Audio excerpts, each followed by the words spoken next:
அஸ்ஸலாமு அலைக்கும் வரஹ்மத்துல்லாஹி வபரகாத்துஹு. வீட்டில் பரக்கத்து உண்டாவதற்கு என்ன அமல்கள் செய்ய வேண்டும்? இந்த 7 அமல்களை செய்யுங்கள். அல்லாஹ் தஆலா அனைவருக்கும் பரக்கத்தை உண்டாக்குவான். முதலாவது, தொழுகை எல்லாரும் அனைவரும் கடைபிடிக்க வேண்டும். இரண்டாவது, அதிகமாக இஸ்திக்ஃபார் செய்ய வேண்டும். மூன்றாவது, தினமும் குர்ஆனை எடுத்து வைத்து ஓத வேண்டும். நான்காவது, குடும்ப உறவு பேணுதல், சண்டை போடாமல் பேணுதலாக ஒற்றுமையோடு வாழ வேண்டும். ஐந்தாவது, தர்மம் செய்ய வேண்டும். ஆறாவது, அதிகமாக துவா செய்ய வேண்டும்.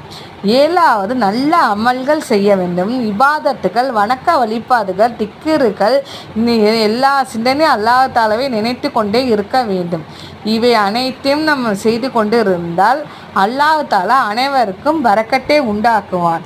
அஸ்ஸலாமு அலைக்கும் வரஹ்மத்துல்லாஹி வபரகாத்துஹு.